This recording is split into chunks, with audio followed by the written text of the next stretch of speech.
اللہ اللہ اللہ اللہ۔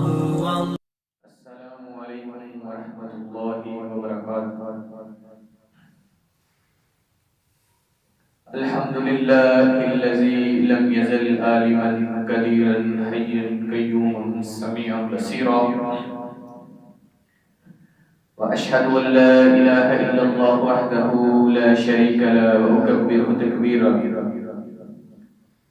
وسيدنا محمد صلى الله عليه وسلم وعلى آل محمد وصحبه وسلم تسليما كثيرا كثيرا، أما بعد فأعوذ بالله من الشيطان الرجيم، بسم الله الرحمن الرحيم۔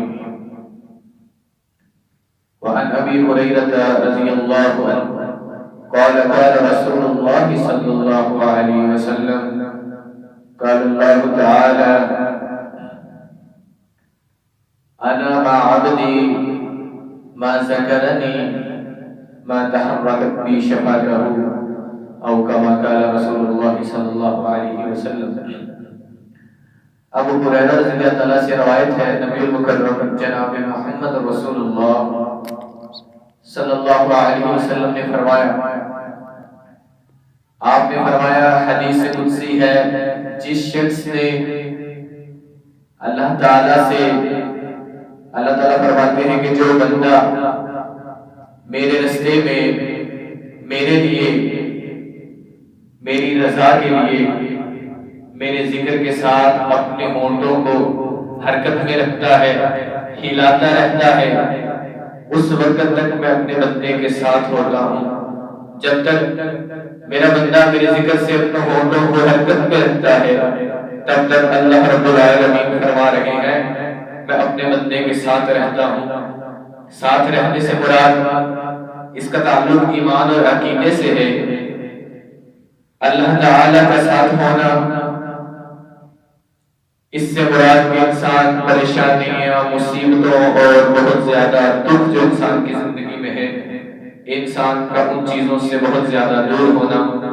اور ذکر کی فضیلت کے متعلق میرے نبی کریم جناب محمد رسول اللہ صلی اللہ علیہ وسلم نے فرمایا، جس شخص نے نماز کے بعد اذکار کیے، جب تک وہ شخص اپنی جگہ پہ بیٹھے، نماز کے بعد کے جو مسنون اذکار میرے نبی کریم صلی اللہ علیہ وسلم سے ثابت ہے، وہ پڑھتا رہتا ہے، کسی سے بات نہیں کرتا اور اپنی جگہ سے بھی نہیں اٹھتا۔ پیارے نبی مکرم جناب محمد رسول اللہ صلی اللہ علیہ وسلم نے فرمایا، اس وقت تک فرشتے اس کے لیے رحمت کی دعا کرتے رہتے ہیں۔ جتنی دیر تک وہ بیٹھا، نماز اس نے پڑھ لی ہے، اس کے بعد اللہ اکبر، استغفر اللہ استغفر اللہ استغفر اللہ سے لے کر آخر تک جتنے بھی اذکار ہیں، اور اس کے بعد سبحان اللہ 33 مرتبہ، 33 مرتبہ الحمدللہ، 33 مرتبہ اللہ اکبر۔ اور آپ صلی اللہ علیہ وسلم کی ایک اور حدیث ہے جس میں آپ سے صلی اللہ علیہ وسلم نے فرمایا کہ جس شخص نے ہر نماز کے بعد آیت الکرسی پڑھی، اس کو معمول بنا دیا، جب نماز پڑھتا ہے اس کے بعد آیت الکرسی پڑھتا ہے، میرے نبی کریم صلی اللہ علیہ وسلم نے فرمایا وہ شخص جنت میں داخل ہوگا۔ جنت میں داخل ہونے کے لیے کتنا چھوٹا سا نبی کریم صلی اللہ علیہ وسلم نے کام بتا دیا کہ جو شخص بھی ہر نماز کے بعد آیت الکرسی کی تلاوت کرتا ہے، آیت الکرسی پڑھتا ہے، وہ بندہ جنت میں داخل ہوگا۔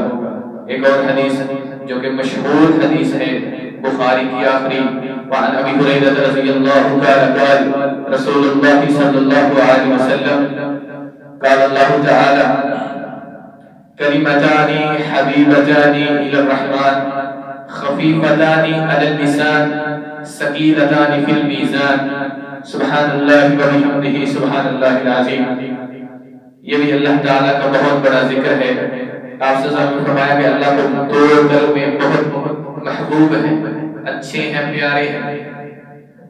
اللہ اکبر، کیا ہی زبردست کلمے ہوں گے جو میرے اللہ کو بھی محبوب ہیں۔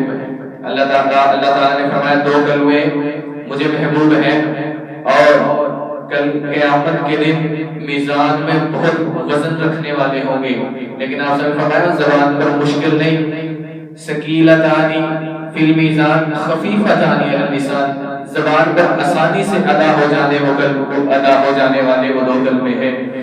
وہ آپ سے سب نے فرمایا سبحان اللہ و بحمدہ سبحان اللہ العظیم۔